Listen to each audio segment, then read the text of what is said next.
Today's episode of Expanded Perspectives is sponsored by Gaia.com. Help find your own truth by exploring perspectives you won't find in the mainstream on some of life's biggest mysteries. Whether it's grand conspiracies, breakaway societies, UFOs, ancient civilizations, lost wisdom, as well as the paranormal, all at your fingertips.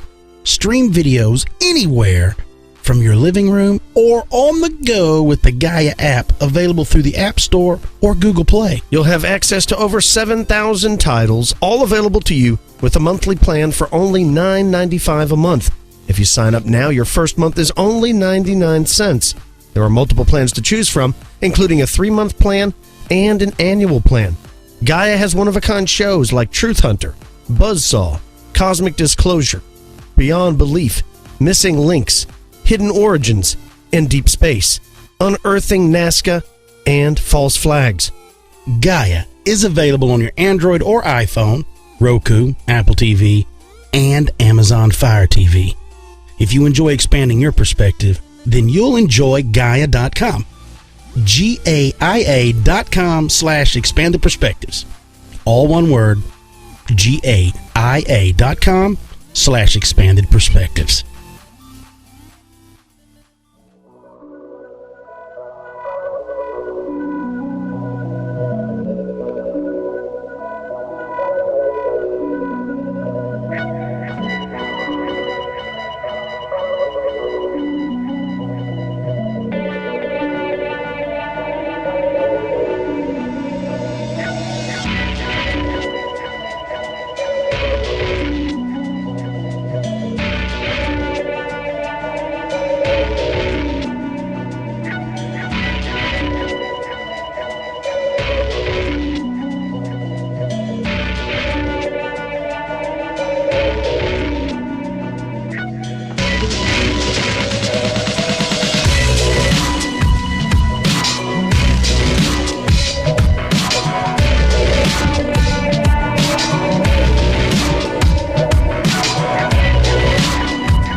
What's going on, y'all? And thanks again for joining us here on Expanded Perspectives with me, Cam Hale. And you guessed it. As always, sitting across the table from me, the birthday boy himself, Mr. He needs a walker now. He's lost most of his hair. It's gray. And he's got dentures. Kyle, I like to gum my food, Filson. Hello, everybody. Yes, a year older. Thank you for all the warm birthday wishes. I know we already talked to the elite members about this, but if you're not an elite member, then I just want to wish you many thanks from the Filson family. I like the birthday wishes. I appreciate it. If I didn't get to each and every one of y'all, I apologize. I was overwhelmed with a lot of things. I was mentioning on the elite show, between work and the kids being out of school and baseball and everything else that's going on, I feel like I've been running in a million directions. So I cannot wait for school to start to give me a little peace, a little break. He was so happy. He was so happy with all the messages. He sat in the studio and just wept. He just took time and wept, just cried. Just cried and cried and cried. I held him, I rocked him like you do a child, a scared child, held him in my lap, patted him on the back, and he wept. I appreciate it. Right? What's new, brother? Man, oh man, I'm just right now, if y'all are hearing this, I'm catching fish. I am reeling in redfish, I'm reeling in trout. I am in Florida. That's right. Fighting for my life. I am actually on the kayak right now. If you're listening to this, I am out in the middle of the water as we speak. In shark territory? In shark-infested waters. Yeah. We are recording this, of course. Like we said, we're not going to let y'all down. We're going to go ahead and always give you a show. We never miss. We always come out. And right now, we're always going to come out with this. Hold on. That's a cold beer that I'm drinking before I get ready to go home and pack up the rest of my gear. He's in Margaritaville. Right, I mean, just because he's on vacation doesn't mean you are. So We're going to keep producing shows regardless That's right. of vacation time or not. That's right. And we reached out to a good friend of ours, our bud, Mr. Mouth of the South, Micah Hanks. Mm-hmm. And he's got some stuff to talk about, and we got to talking to him, and we're like, hey, let's just do a show. While we're doing all this, let's just record it. I mean, while we're rocking and rolling and chatting. Because there have been marathon chats that we've had with Micah before, unrecorded, that may go 4, 5, 6 hours. And so we were like, look, let's just start recording and let's just start having a good time. Yeah. So as far as fellow podcasters, I probably speak with Micah more than any of the others. yeah. I mean, literally like every 2 weeks, we at least have a phone call about something. Most of the time it's techie stuff like, hey, did you see this new gadget or did you see this new app or software or something? We constantly fill each other in. But, man, he's an interesting guy. He's an author. He's written several books, and he's re-releasing a book that came out a couple years ago. He wrote a book back in 2010 called Magic, Mysticism, and the Molecule, The Search for Sentient Intelligence from Other Worlds. And he's packed in, I forgot how many more pages he's packed and redid this. And it's one of his, people love this book. So they are re-releasing this book, and it's going to have all this stuff on it now. So he's going a little deeper. Basically, it's the inner realms of human consciousness, and like we talked about, modern mystics and secret agent magicians, and it's a really interesting book about the unseen realms of consciousness. And like what we've discussed in the past, could it have, is it a veil that we're living in, and then there's these creatures that we report seeing and people report on are really there. We just don't see them in our everyday lives because of the screens or the blinders that we have up. So it's something it's a really neat book. So I'm glad that he's re-releasing. Yeah, he's an incredible author. He's written other books like the UFO Singularity, as well as the Ghost Rockets and the Maverick Guide to Podcasting. He's the host of the Graylien Report. You can hear that on KGRA with him and Hobbs there. And, there's not going to be any news this week. We went on so long. Every time we have Micah on, it's a long show. So we're just going to get right into it. So let's take a break, folks. You're listening to Expanded Perspectives.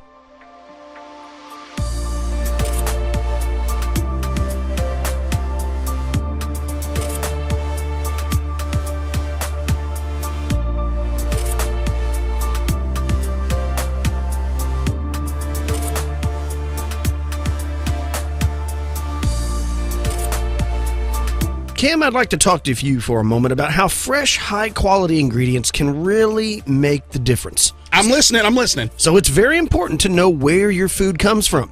Blue Apron shows up at your door with all the ingredients individually packaged and ready to go, along with clear and easy-to-follow instructions for dummies like me on how to prepare everything.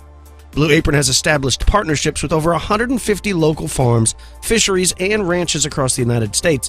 And as a result, seafood is sourced sustainably under standards developed in partnership with the Monterey Bay Aquarium Seafood Watch. All the beef is raised humanely, chickens are free range, and pork is raised naturally. When me and my wife go out for dinner, just the two of us, it's at least $30 to $40 every time. But for less than $10 per person per meal, Blue Apron delivers seasonal recipes along with pre-portioned ingredients to make delicious home-cooked meals. And pre-portioned, Cam, means no food waste. Each meal is prepared in under 40 minutes, and you can save the recipe cards for future use if you choose to. And that's what I've done. I've actually recreated some of the recipes more than once. Just some of the meals available in August include basil pesto chicken with summer vegetable panzanella, sautéed shrimp and green beans with globe tomatoes, spinach, and orzo pasta, whole grain pasta and summer vegetables with heirloom tomato caprese salad, miso butter salmon, lo mein noodles with cucumber and charmed tomatoes, or meatball pizza with fresh mozzarella cheese and charmed tomatoes. Check out this week's menu and get your first 3 meals free with free shipping by going to blueapron.com/expanded. You'll love how it feels and tastes to create incredible home-cooked meals with Blue Apron, so do not wait. That's blueapron.com/expanded. Blue Apron, a better way to cook.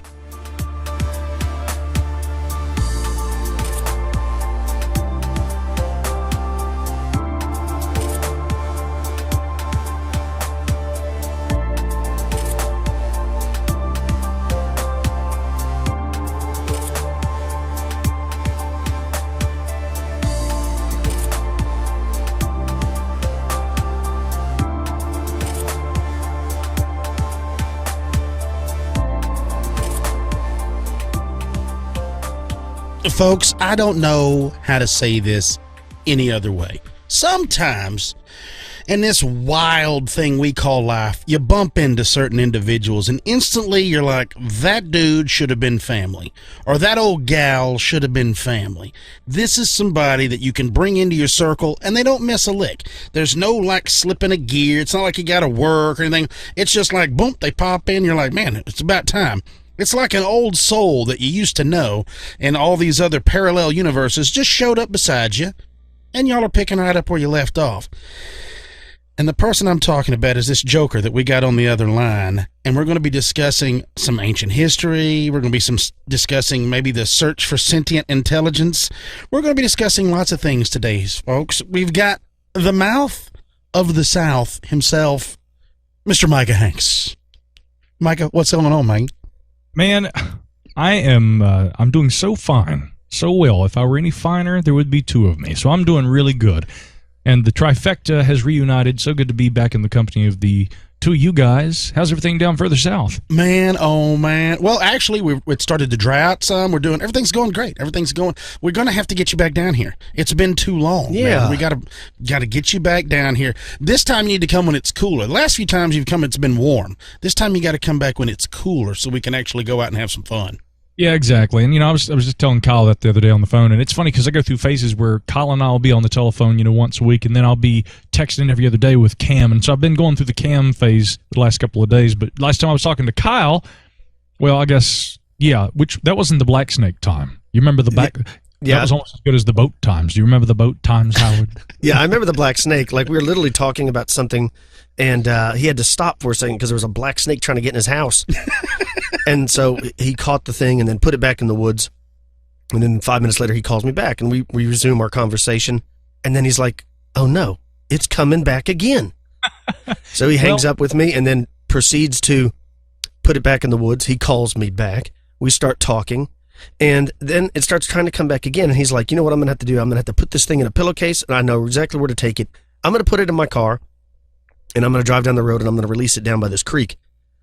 Well, I'm on the phone with him as he's driving, and he goes, oh, no. And I'm trying to mentally picture what's going on in the car, and he's like, it got out of the bag. So now he's driving, and there's a black snake loose in his car. I'm waiting to hear a screech and a crash, screams from a small girl. I'm not sure what's going to happen, but I believe Micah was able to successfully open the car door, release it on the side of the road, and then if that's not crazy enough, when he got back, another black snake. And he didn't know if it was the same snake returning or that snake's mate. Now, Micah, the herpetologist, can you tell us any more about that fateful day? Let me clarify a few things. Yeah. A pillowcase is often preferable for transporting these snakes, and it would have had a harder time getting out of the pillowcase rather than the hat box that I decided to put it in. But that's what it was. Yeah, I was on the phone with Cam, and I said, or Kyle, and I said, Kyle, listen, there's a black snake, and it's coming over into my yard. Now, I don't mind black snakes. I like having them around, but this old girl was trying to get up onto the porch, and she was really interested in the house, and I thought, I would love to have her around. They'll cut back on rodents. They're actually really good to keep, in your neighborhood if you got them. And I always, ever since I was a kid, I used to really worry about my neighbors because they would love to just chop up snakes, chop them to bits. And these non-poisonous snakes, they're not even aggressive. These things won't hurt you, and they will definitely keep rodents and other things on the DL. So I saw her coming, and I thought, well, maybe I can keep her in the neighborhood, but just not in my basement. So I finally picked her up, put her in a box, and put her in the car. I'm driving up the road, and I told Kyle at that point, I said, I'll call you back. And sure enough, I'm driving up the road, and I hear this, and I'm thinking, how's she making that noise? I look over, and the snake is escaping into the car with me. And I think, okay, this is getting interesting.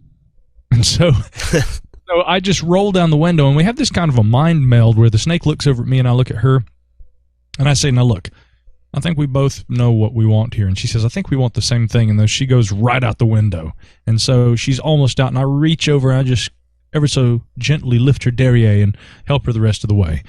And so she's out, and she flops into the road and goes into the woods, and all is well. And I turn around, and I come home, and I call Kyle, and I'm like, Kyle, I'm so sorry, man. And about that time, here comes another black snake.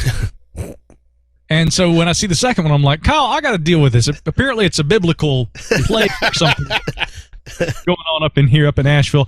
And literally at about that time, not only a second, but then a third black snake is following that one. But you know what it was? At first I thought I'd separated a pair of black snakes traveling together, and one was the mate. Well, I was close.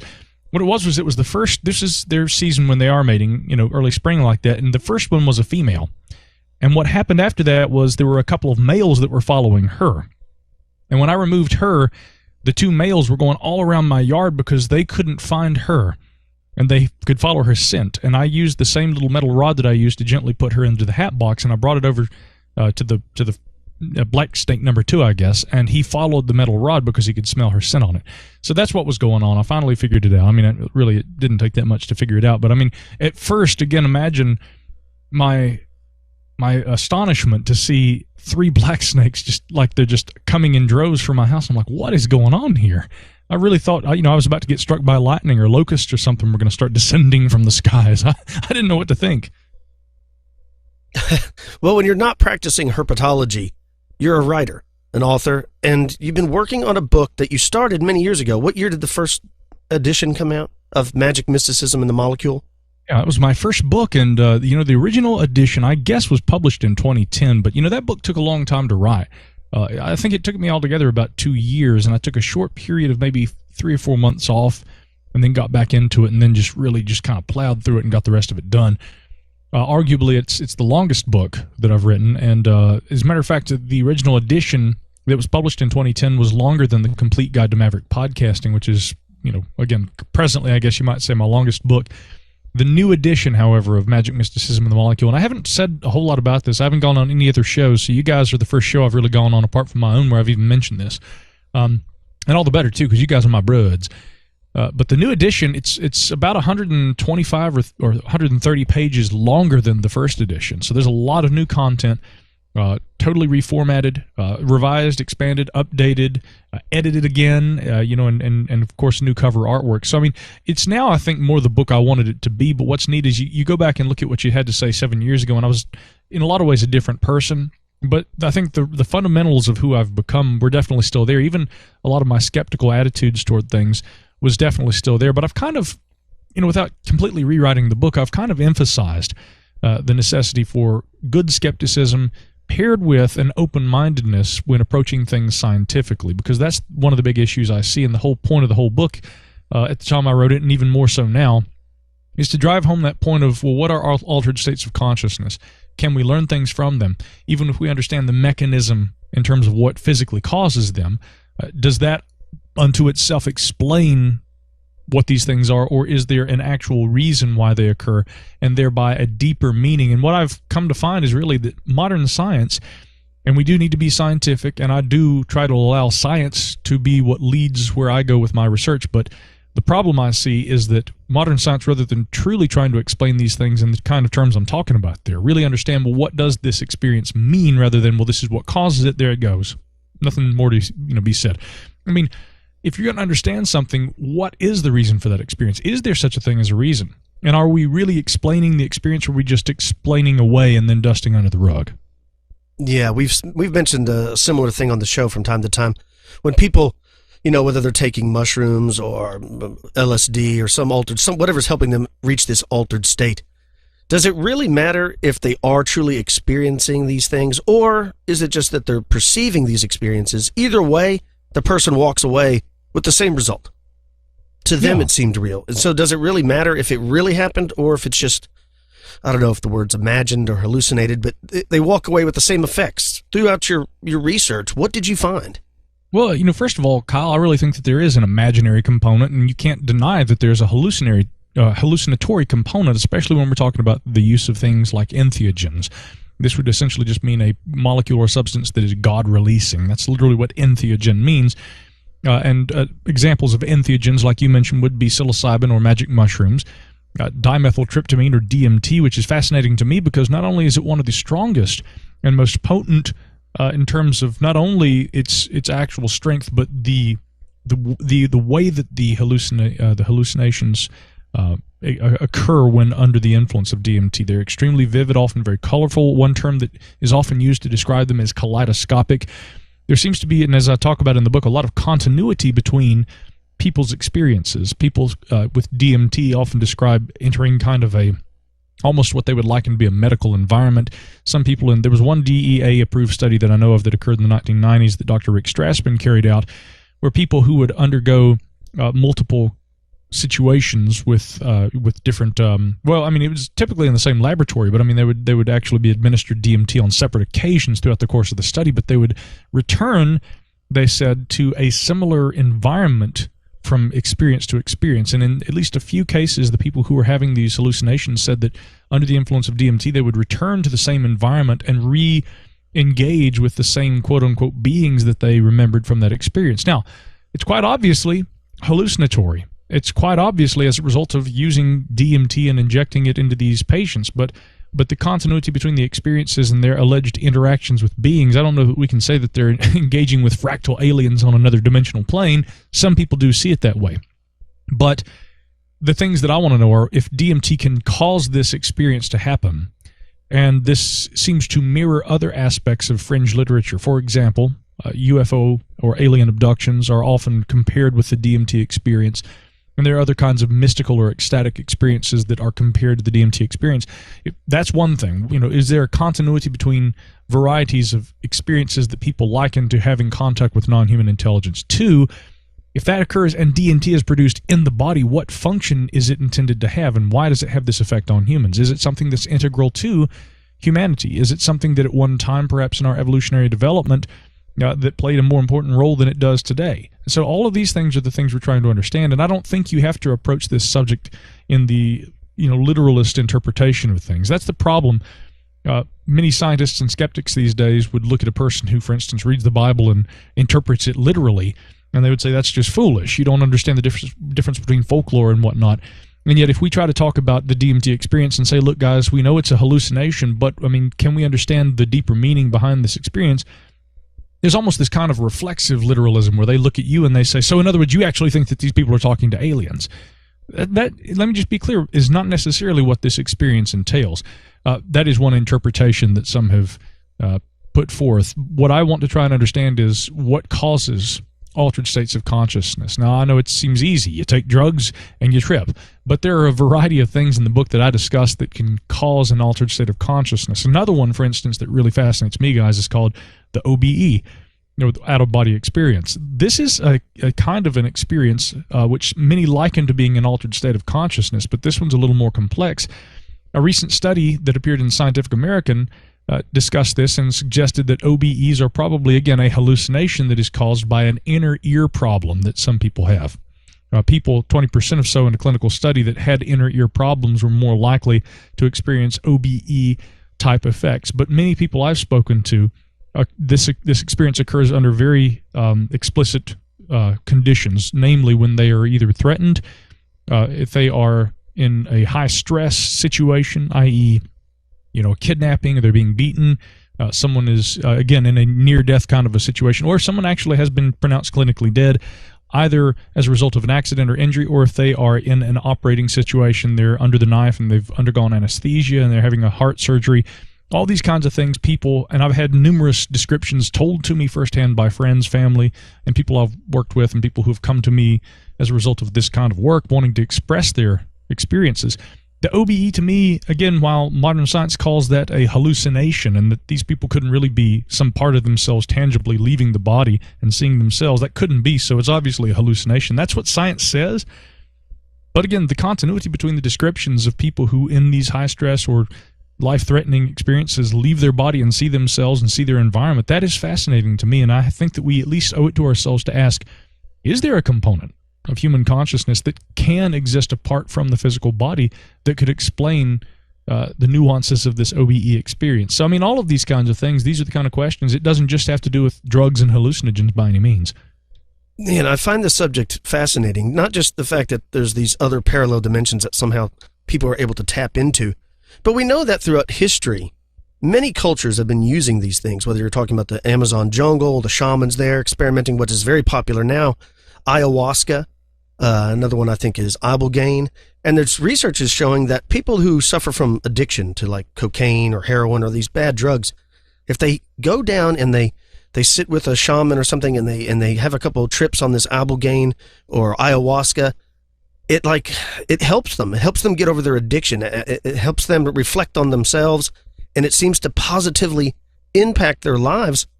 And there's numerous cultures throughout the world, going back to ancient times, where the local shaman or something, they were doing these trips all the time, and it seems like they were aware of it, and it made them a better person, more peaceful, things like that. Throughout your research, did you find anything on this new craze that seems to be going around with this ayahuasca?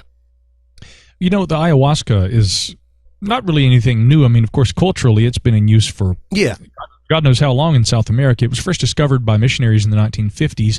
At that time, they referred to it as telepathine because the shaman that used it described the apparent psychic effects of using DMT. Now, well, rather ayahuasca, but you got to keep in mind, again, the chemical component that is hallucinatory in ayahuasca is DMT. Now, DMT itself, let's talk really quickly about this in medical science terms. It's not actually an orally active substance. You couldn't just, brew a DMT tea and then drink that and just, see all kinds of dragons and flowers and things. It's not orally active unless it's combined with a monoamine oxidase inhibitor. Now, the varieties of ayahuasca that are consumed in the South American jungle, all throughout South America, particularly Peru, Brazil, I think is really kind of the heartland, you might say. Not all varieties of the yage or the ayahuasca are hallucinatory, but the ones that are combined with a key component, well, a number of key components. The liana vine, Banisteriopsis caapi, that grows in South America, there are varieties of it that grow in other parts of the world too. When I was in Belize, I recognized it, and we were on an ecological tour, and I asked them, what is this vine? And they said, oh, that's liana. So I actually saw a variety of the liana. That is the actual vine that presents the chemical components, the inhibitors that allow DMT to become orally active. It isn't broken down in the body after consumption, and it allows it to become orally active when taken. So that's really how it works. As far as DMT being a craze, what's interesting is that, again, while discovered in the 1950s, the Catholic Church, who were sending a lot of the missionaries down to South America, they thought it was demonic. Anything that they would call telepathine and that they claimed had psychic effects must be demonic. They wanted to try and wipe it out. Fortunately, that never happened. You might call it sort of a new age movement, but today, again, I think it's more than that, in my opinion. I think that people are beginning to realize, Johns Hopkins University doing studies with psilocybin and the active ingredient in magic mushrooms, and they're finding that administered to people who are depressed or who are ill or who are going through grief after the loss of a loved one, any of these kind of things, that often it has positive effects that resonate for years and change, a lot of the ways that people see things and interact with others and go about things in their lives. Ayahuasca, unlike the happy trip of magic mushrooms, it's a very intense experience. You drink this tea. Often it's paired with other things like a nicotine-rich tea, a lot of different things that you'll do when you go to one of these ayahuasca retreats. And then what happens is basically there's this kind of a purge, a cleansing. It makes you sick as a dog. I mean, you've got it coming out both ends. You got to wear a diaper. You aren't able to care for yourself, so there have to kind of be chaperones around that take care of you. But yes, you, for a long period, several hours, experience these visionary hallucinations. And interestingly, when I wrote Magic, Mysticism, and the Molecule, I had in the back of my mind a bit of an idea of who Graham Hancock was, because as a child, I recalled him talking about his theory about where the Ark of the Covenant might exist in Ethiopia. And I'd forgotten about that and didn't come back around to it for years. And so at the time I wrote Magic, Mysticism, and the Molecule, I had not read any of Graham Hancock's research. When the first edition of the book came out, people began to compare this book. They said, Micah Hanks is this young guy, and he's kind of following in the footsteps of Graham Hancock and some of his more interesting and spiritually themed research rather than his archaeological stuff. And I thought, okay, I got to check out Graham Hancock. And I finally got around to hearing him on the Joe Rogan podcast talking about his ayahuasca experiences. Again, they were not pleasant. Santha, his wife, was all but tortured during her experience. And she said that these beings explained to her that we're doing this for Graham. And they basically told him that, your life is being lived and led by your addiction to hashish, the green bitch, as he calls it. And so he learned after his ayahuasca experience that, he had to back off using drugs so prolifically. And many people who go through the ayahuasca experience, I mean, it takes them in a metaphysical, mystical kind of way. It breaks you apart. It shows you who you really are. It reassembles you. Now, I haven't taken ayahuasca. I do want to do it one day, but again, it's you have to travel to be able to do it. Of course, it's illegal to do in the United States. There may be some rare exceptions for religious practices, but I mean, again, it's not the kind of thing that you can just go down the street and go to an ayahuasca lodge. But for those who do it, yeah, they do describe often this kind of a reshaping of themselves, and that there is indeed a benefit to it, whether or not one can call it a practical benefit. It is something that shows you it shows you absolutely in the purest sense who you are. The weirdest thing, though, and I'll just add this too, guys, with ayahuasca, a lot of people describe, I mean, there are a variety of different experiences. Sometimes you are shown something. Many people refer to Mother Ayahuasca as though it speaks to them. Dennis McKenna, the brother of the late Terence McKenna, talked about being shown the Banisteriopsis caapi and the spirit of the planet, and he said that over his left shoulder, he heard a voice that said, "You monkeys only think you're the ones that are in charge." And during a lot of these mystical experiences, whether they're hallucinatory as it relates to drugs or whatever else, people describe, even with sleep paralysis, they describe hearing a voice that comes over the left shoulder. So I don't know what the significance of that is per se, but one of the most fascinating ayahuasca stories that was ever told to me was told by my friends Neil and Jamie, who went to Peru. They were not drug users previously, but they went because Neil had some separation issues that he was dealing with from his late father, who he lost in childhood. And during the experience, he recalled 3 points of light, or little glowing areas of light, you might say, that approached him slowly. And they came into this kind of a ring of light that dropped down. And he was so excited that he felt the presence of what he perceived as beings in this ring of light. And he said that it was almost annoying when a fourth light began to kind of waver off in the distance. It was bluish, and it's moving slowly and coming toward him. And he said it was almost a distraction. He says the blue light enters the ring, and it comes toward him, and it comes into him, and he realizes, he recognizes it. He feels this presence that he hadn't felt in so long. He recognized it as his father. And so in the heart of this ayahuasca journey, of course, with all the sickness and the unpleasant aspects of it, I mean, here he is having this incredible reconciliation he feels with his father. And he said that he had to get one of the chaperones over. He said that, I realized after a while I had my father in me, and that I needed to end the exchange, but I of course wanted to keep him with me. But he said I felt moved to go outside and had one of the chaperones help me out into the cold night air. And he says I looked up and I saw the stars. And he said I lifted my hand and the blue flames just shot off into the sky. But he said, I mean, the ayahuasca completely gave him this incredible, this almost otherworldly, I mean, it's in every sense of the word, it's an otherworldly experience. And he said it absolutely changed my life. I no longer had the anger. I was able to have that final moment with my father. And that's what's fascinating, is whether it's ayahuasca or it's the grief counseling of Raymond Moody or somebody with his psychomanium, we can get into that in a moment too, a continuity that I'm talking about. The kinds of things that you'll see from experience to experience are often people are interacting with, they feel the presence of a deceased loved one, or some other kind of a consciousness that is interacting with them during these experiences. Well, I'm glad you're touching on something along those lines, because there was something I wanted to bring up, and it's going to kind of derail the show, and I know it's going to happen that way, but we all three lost a pretty good friend here recently, and I was hoping you would touch on some of the fun that you had standing around and chatting with Mr. Jim Mars.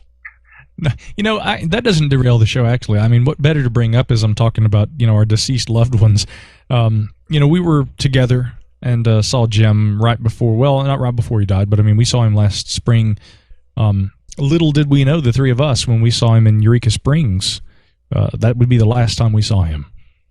And I know that you guys got to meet Jim several times and talk with him. The way I met Jim Mars was he came up to Asheville years ago and was doing an event that Joshua Warren had sponsored, and he brought Nick Redfern up too, and so we were all hanging out. I mean, we were all staying at Josh's house that entire week, and so, I mean, we were just going around town, we were stopping and having beers, having dinner together. I mean, I got to know Jim Mars really well that week, and he was just a wonderful guy. He was hilarious, a lot of fun to talk to, and, he was somebody who was unique because he was a trained journalist. One of the things that he told me was that the week before the Kennedy assassination that he had been in Jack Ruby's nightclub, That was probably just one of the places that he went. Being a Dallas native and everything, he worked for the Star Telegram. You guys remember the story of the Fort Worth Monster, and we went out with Lyle Blackburn there to Lake Worth, right? Yep.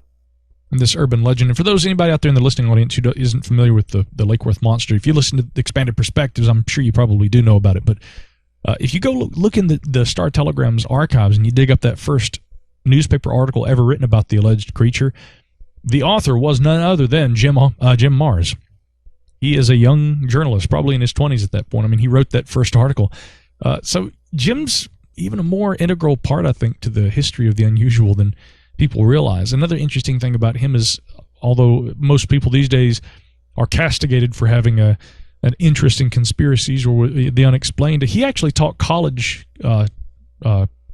seminars and classes, night classes there, I believe at the University of Dallas, if memory serves.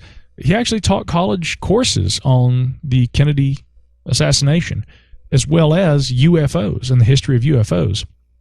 And I think he did that up until a few years ago, which I didn't know until recently. I'd love to have been able to attend one of those conferences, but then again, I mean, getting to talk with him, and even after we spent a week together, up here in Asheville years ago, interesting, I think that all went down probably before Magic, Mysticism, and the Molecule ever came out. That's how I got to know Nick Redfern, too, who wrote the foreword for the book. But it was fascinating because it was one of my early experiences getting to meet Jim Mars and getting to know him. And he was always such a gracious guy. If I ever had a question or an idea I wanted to run by him, I had a question about monatomic gold one time. And I thought, who better to ask than Jim Mars? He was just this wealth of information, guys. He had knowledge on every subject you brought up. If you wanted to talk about Operation Paperclip, if you wanted to talk about cryptozoology, I remember sitting up at the Grove Park Inn talking about his book, Rise of the Fourth Reich, before it came out. And then we went to dinner, he and Nick Redfern, Joshua, and I, and my girlfriend Antonia, who was with me at the time. And she lives down there in Texas. I hope you guys will get to meet her at some point. She and her boyfriend, John, they're wonderful people. And, she was close with Jim, too. And actually, she got to do what we did. She went out and saw him right before he passed away at one of the events where he was. Sent me a picture of the two of them together. So, he was very near and dear to a lot of us. He was, I'm glad you brought up the fact of, like, you're talking about asking him anything. I remember standing there when I very first had met him and was talking to him and asking him a few things. And it was like Jim had a way of talking to you that seemed like it singled you out. Like whether there was people everywhere around, when he talked to you, it was almost like, and I said it was like your grandpa. When your grandfather talks to you, it makes you feel like he's talking only to you. And that's what I appreciated. It seemed, I guess, the most about him is when he spoke to me, it was like it was just him and I there. Everybody else was gone. And everything he said, I mean, you would think after all those years and all the people that he had spoken to and all the lectures he had given that it would be old hat and it would just be going through the motions. And I could understand it. I mean, I could completely understand it if he was that way, but he wasn't. Every time he talked to anyone, it was like his sole mission was to educate them with the things that he had found. And I loved Jim for that. I mean, it was one of those deals. And Kyle and I both talked. Our grandparents are both of our grandfathers are gone. So when we got to be around Jim, it was almost like we had a little replacement grandpa for a little while when you got to hang out with Jim. That's a good way of describing it. It really is. Well, and there's another thing, too. And I know you've been busy. Let's talk about a little bit of the investigating around where you're at, what you've been doing, man. You've been looking into some ancient history stuff, too, while you've been killing time through the summer.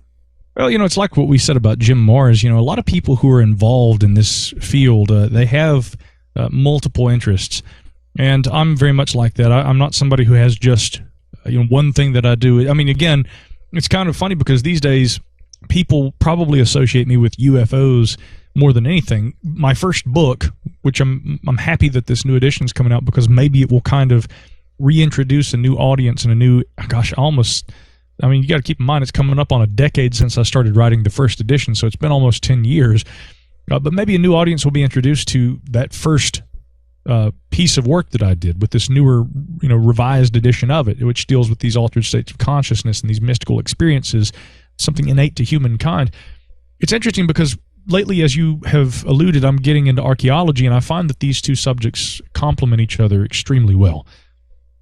Because with Magic, Mysticism, and the Molecule, fundamentally it's an anthropological study, I think, of again, belief systems and also experiential data as it relates to unusual experiences people believe that they've had, but seem to have been recounted throughout history. And it's a strange thing to me that at one time they were taken for granted as being an innate part of life, and in the modern era, because we can't measure them scientifically, capture them in a bubble and study them under a microscope, they are dismissed as being non-existent, wisps of smoke that were once the apparitions of yore. Anthropologically, we would say that these things are beliefs that were built upon totemic or maybe ancestor worship, any number of different things. Ghosts and similar unexplained phenomena are explained away in the same way.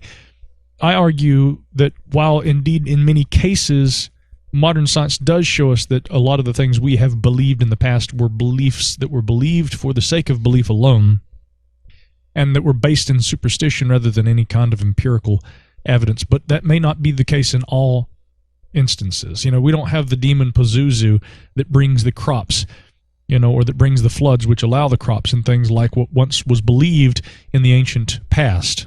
Even really, I think, in some instances, prehistoric past, by definition. But what we do have today are the experiences people still describe having, like out-of-body experiences, things like that. So what does all that have to do with archaeology? Well, again, that's one half of it. Anthropologically, we look at cultures, we look at beliefs, we look at these kind of things. What drives me to be interested in archaeology is the actual physical component, where you dig up something from the earth that tells you things about the lifestyle and the belief system, the way of life of people who existed a long time ago.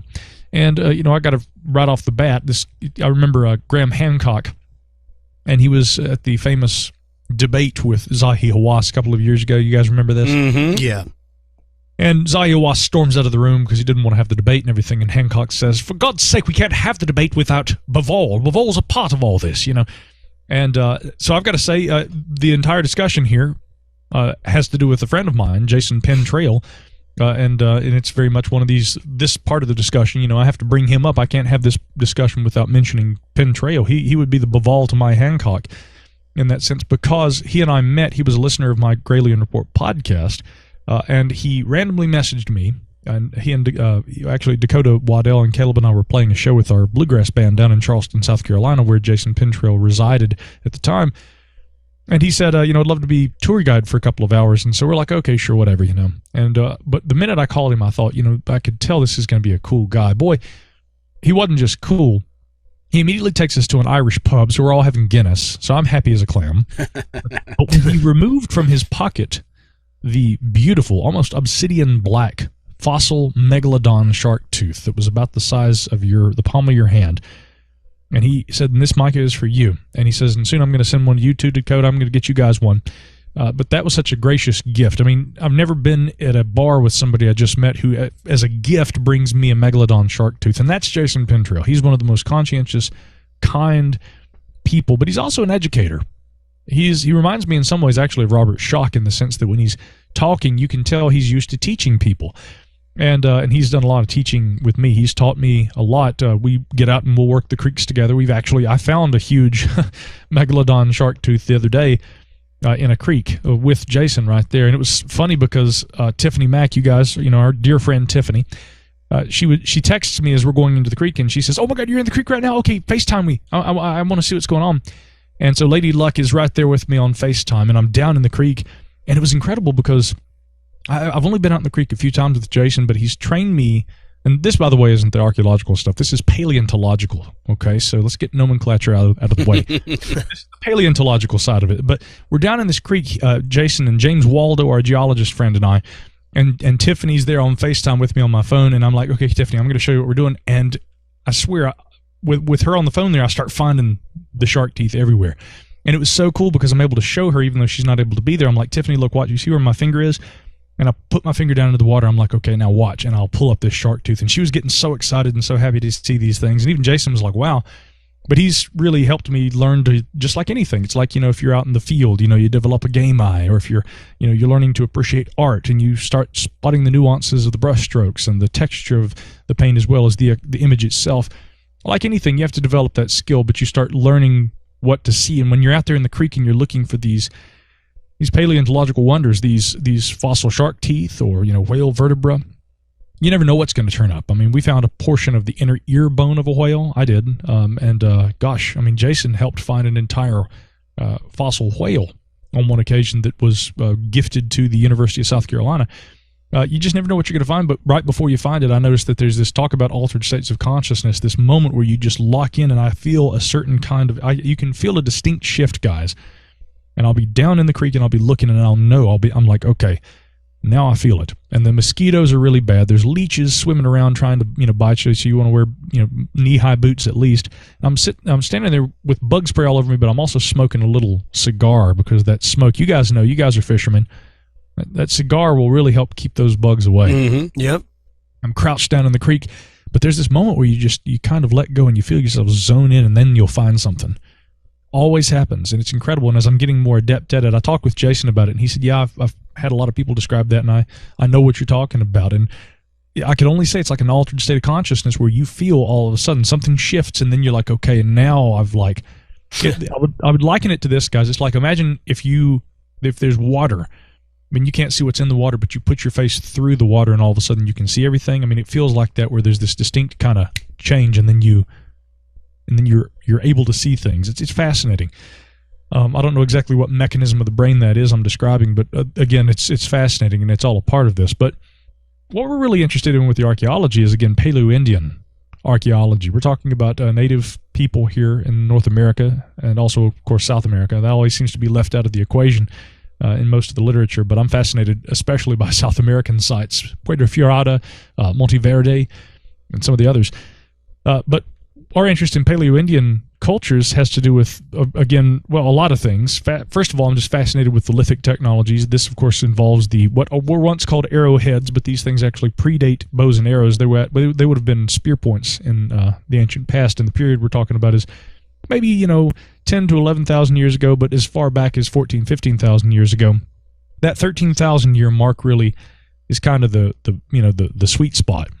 And this, of course, the representative culture in North America would have been what we call the Clovis culture, but they are, again, identified by their lithic type, which is a very rough, fairly large spear point that has a distinct groove down either side, which is referred to as a flute. And there's nothing like holding one of these things in your hand and looking at it and saying, my God, this is 13,000-year-old technology I'm holding in my hand. A human hand shaped this stone at least 11 or 12,000 years ago. I mean, there's nothing to me in this world like that. And it's incredible. I'll talk to people. I'll say, you guys ever look for arrowheads? Yeah, when I was a kid, I used to do that. My aunt actually had a bunch of them. She drilled holes through them and made a necklace out of them. And I just want to cry. Mm-hmm.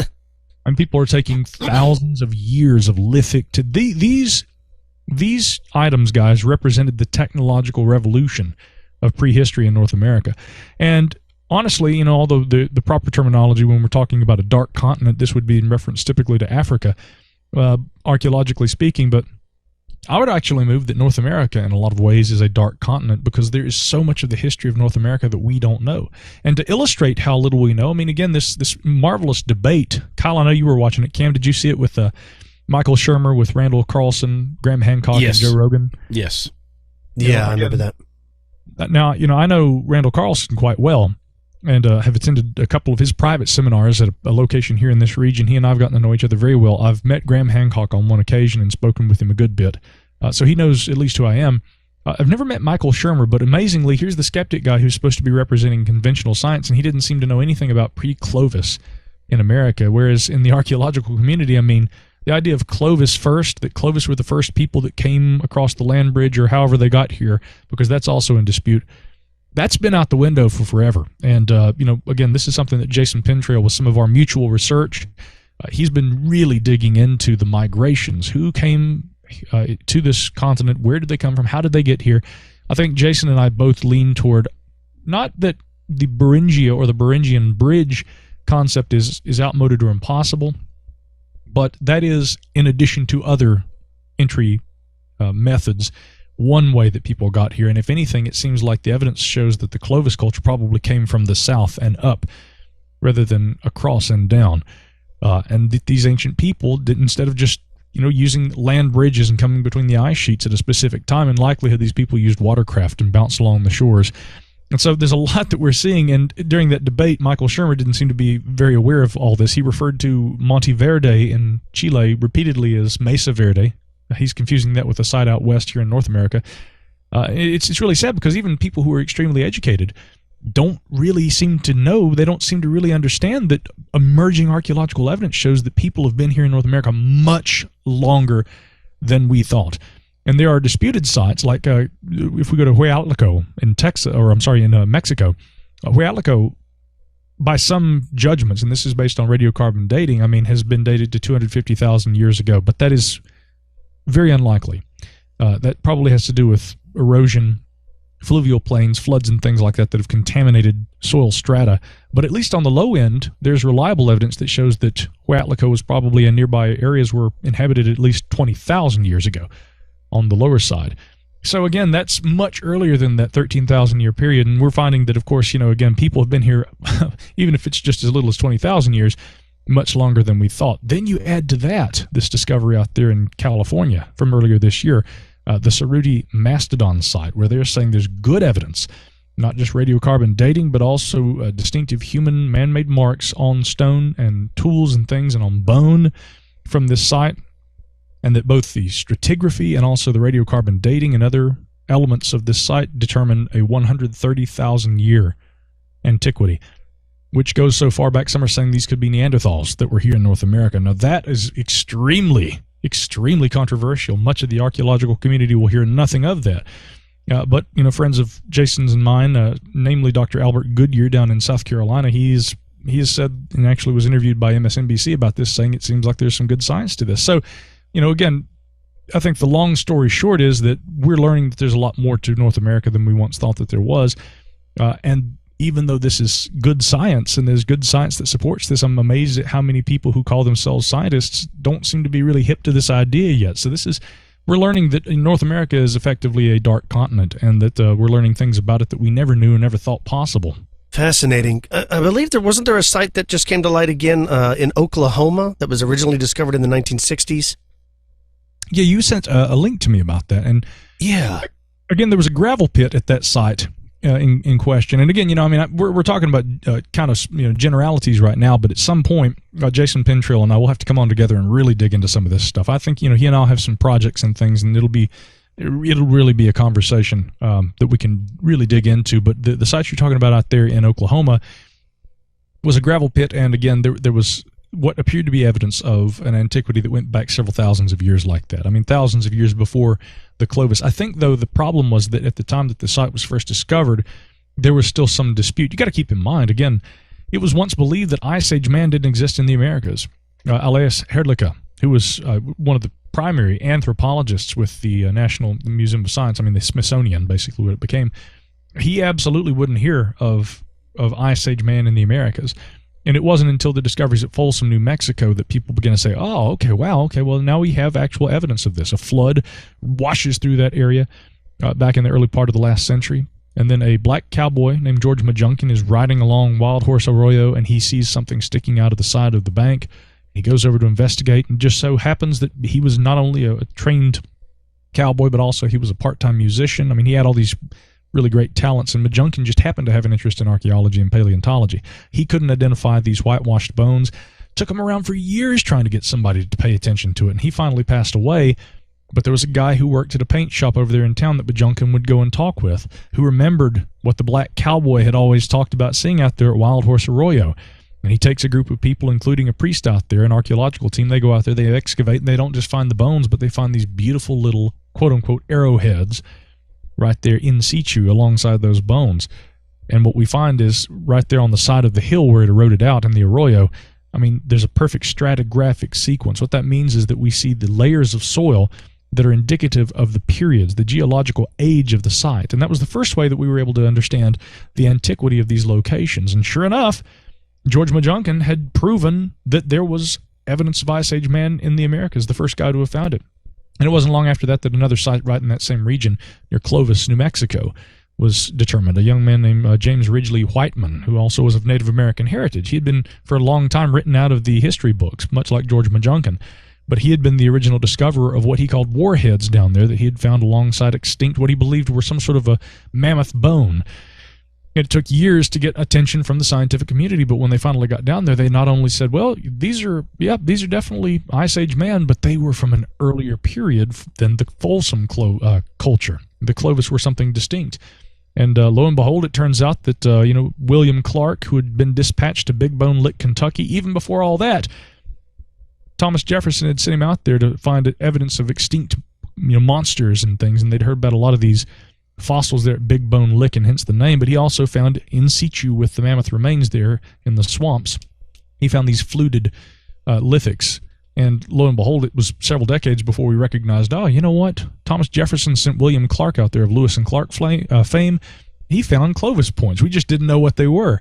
Yeah, Alice Herdlicka went to his grave apparently without ever acknowledging. Again, here's the preeminent man of science in the anthropological field of his day, never acknowledged at all that Ice Age man had been here in the Americas. Wouldn't believe it, wouldn't accept it. And it took a long time for people to finally say, you know what, guys, it's right there in front of you. We can no longer deny this science. And so in the broader sense, I mean, this idea of paradigm shifts and things, you've got to have good evidence before a paradigm shift can occur. But I think that the most hopeful and the most disciplined and the most patient researchers out here, and I do hope to aspire to be one of those myself, guys, I realize that we talk about fringe things from time to time, but, you don't give yourself to something for the sake of belief alone. Science relies on evidence, but when you can provide that evidence and it uproots an old theory and you have to move forward with a new idea about things that you thought you knew, that's a beautiful thing. And that, my friends, is what we call a paradigm shift. Man, that is incredible. Micah, before you go, are you aware of the London hammer?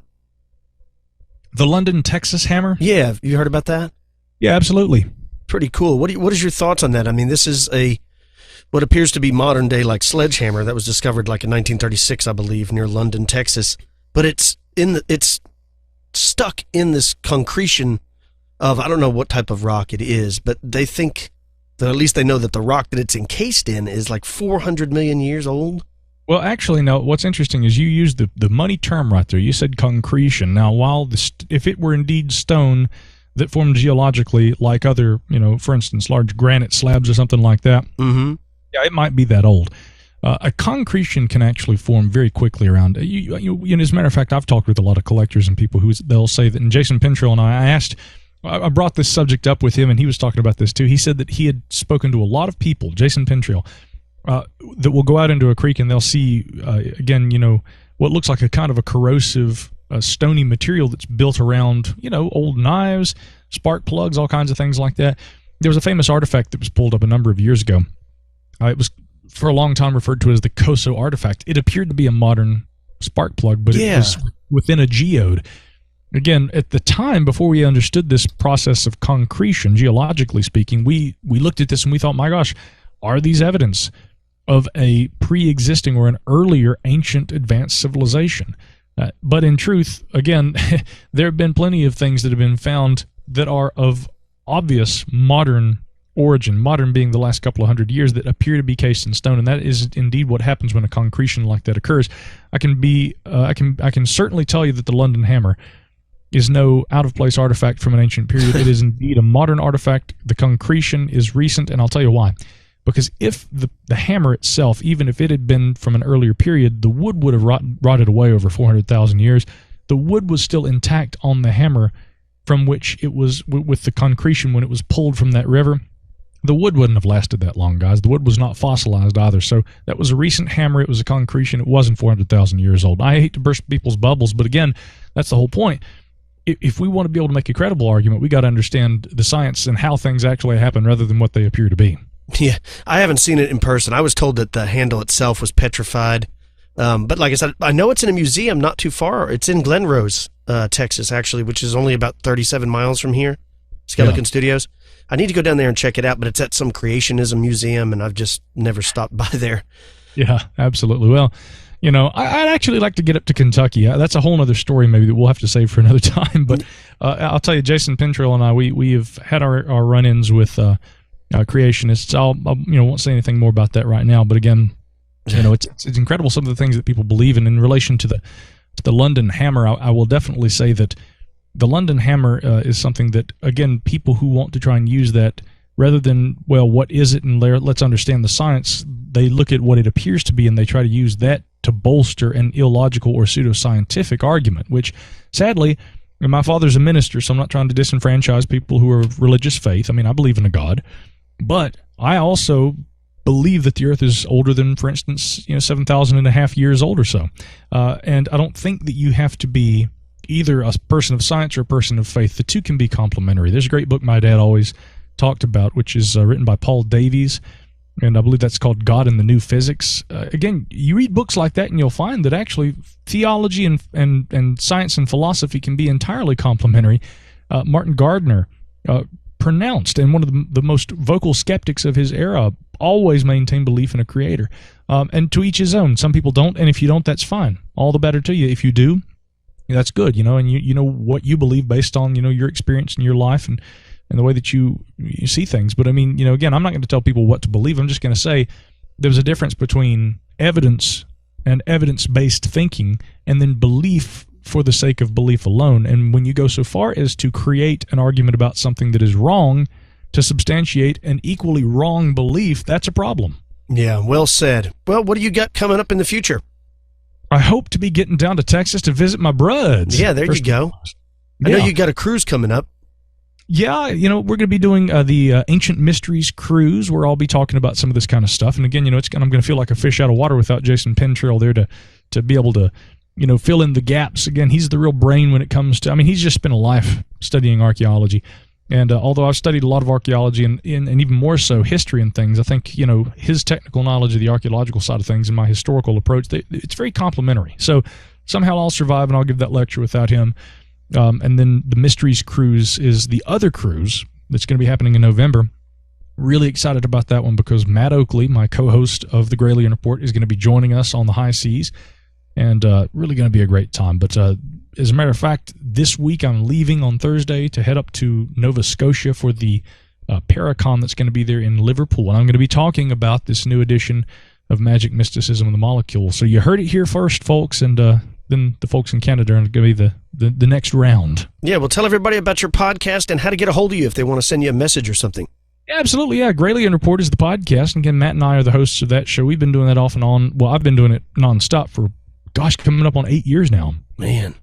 Can you believe that? 8 years of podcasting. But Matt was actually with us since the second episode and took a few years off, and then the last couple of years he's been back with us and going strong. So yeah, that's where you can find that is Gralien, Gralien report.com. And then, of course, MicahHanks.com is my personal website where I've got some blogs and some things. And, of course, our friends over at Mysterious Universe, good pals of yours and good pals of mine. I write for them, and I have for years because I like it, and they're good folks. So you can find my articles there at mysteriousuniverse.org.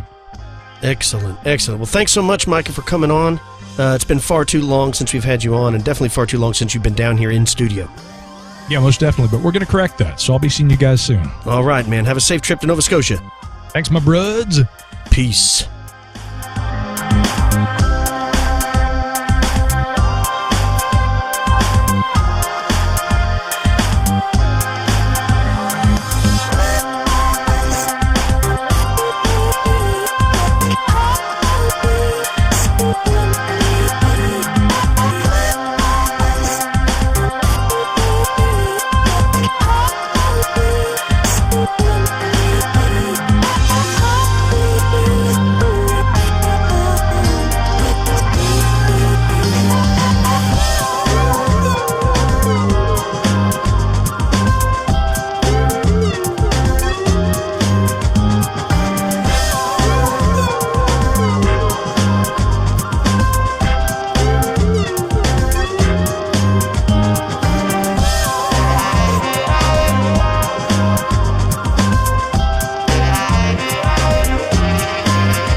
And we're back with Expanded Perspectives.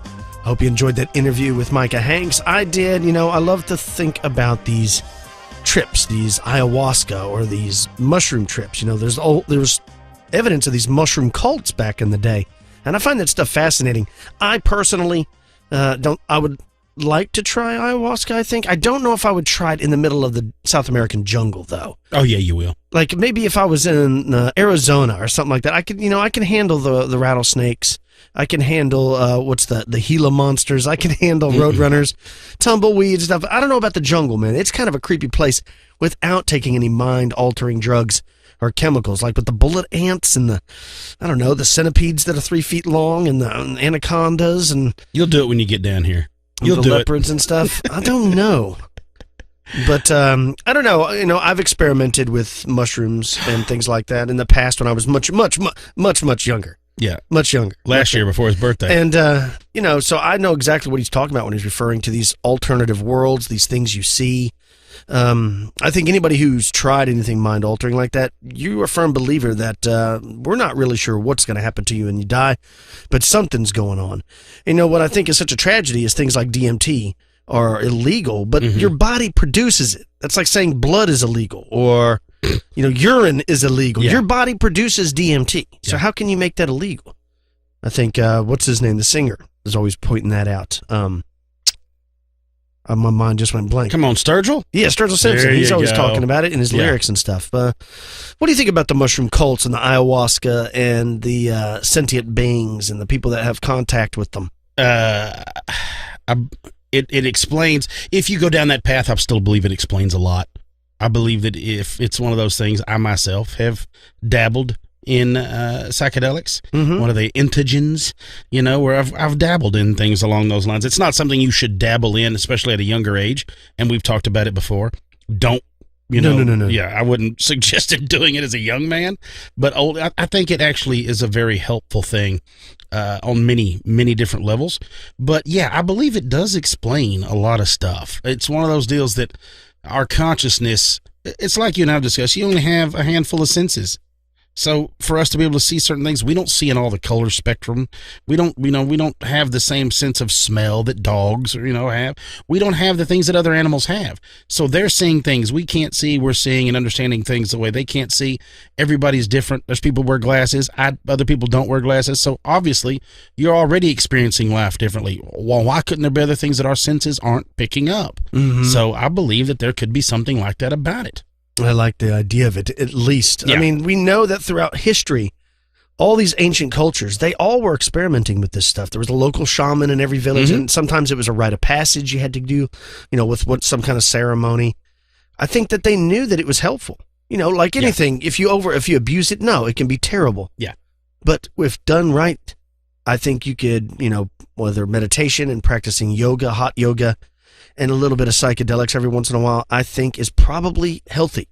The main thing about psychedelics is, I'm not talking about doing hero doses, but, small amounts and then doing it ever so often, it's very self-reflective. It makes you look at yourself. Microdosing? It makes you feel more accountable, which I think is what people really need, especially people with huge egos and things like that.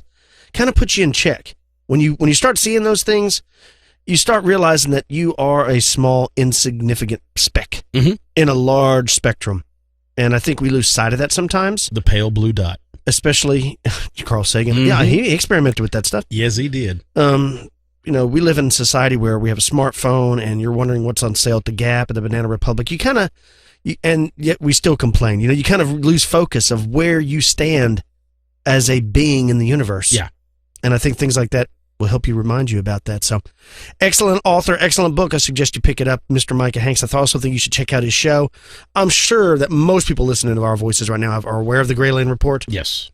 Him and Matt do an excellent job over there. Brud, what else you got planned for when you get back? Man, oh man. Well, we've got some other interesting interviews coming up for when I return from this whole deal. Anybody that, like I told the elitist, any of y'all that follow us personally on Facebook, that follow the show on Facebook, if you follow us personally on Instagram or the show on Instagram, keep your eyes peeled because I'm going to be posting some things on there and I'm going to be using and videoing some of this and I'll end up releasing it on YouTube too after we get back of just some of the trip stuff because I'm going to be looking around at all kinds of wild stuff down there. But that's about it. I'm looking to have a little fun, looking to get away because when we come back, I know that we've got a lot of stuff. You and I have got a lot of stuff planned before the end of the year for the show. Yeah. And so it's one of those things. I know now y'all got plans coming up in November, but it's one of those deals that we've got a lot of stuff coming up that we're going to be changing or adding or just, doing some stuff with the show. So we got to constantly innovate. And it's one of those things that we know there's a lot of work coming on top of all the work you've already been doing personally. So, right. Yeah, we got a lot of stuff fixing to happen. Yeah, I'm busy, but I'm glad to be busy because if I have idle time, I tend to get in trouble. Yeah, no joke you do. Don't forget, folks, if you want to share some of your stories, you can email the show at expandedperspectives@yahoo.com. You can also call the show, 817-945-3828. We also do an additional show, Expanded Perspectives Elite, that comes out every Friday. If you want to sign up for that, it's $5 a month. Just go to the website, expandedperspectives.com. Click on the Elite tab. Signing up is easy through PayPal, and you'll get an additional show every Friday, as well as access to the entire back catalog, at least for now. Also, don't forget about our sponsors, Blue Apron. Check out this week's menu and get your first 3 meals free with free shipping by going to blueapron.com /expanded. And don't forget about Gaia, GAIA.com/expanded perspectives. All one word, folks. GAIA.com/expanded perspectives. You can go over there and check out one-of-a-kind shows like False Flags with Richard Dolan, an incredible show, as well as my favorite Deep Space, as well as thousands of other titles. But you got to go over there and you got to use our code. And we appreciate our sponsors. Our sponsors help us to produce these shows for free because the bigger the show gets, the more data we use and equipment breaks down. And you know the deal. If you want to help out the show, you can always write us a review on iTunes. We're trying to get to the magical 500 in the United States. I think we're about 5 or 4 away. So send them in, folks. We would really appreciate that. I hope everybody has a good week. Don't work too hard. For you Elite members, we'll be speaking to you again on Friday. For everybody else, we'll speak to you again on the next Monday. I'm your host, Kyle Filson, and he's your host, Cameron Hale. Hopefully he comes back with no shark bites. If you do and you're bitten in half and you're bleeding out, please Facebook Live it. FaceTime that. Yeah, right. Send it to you.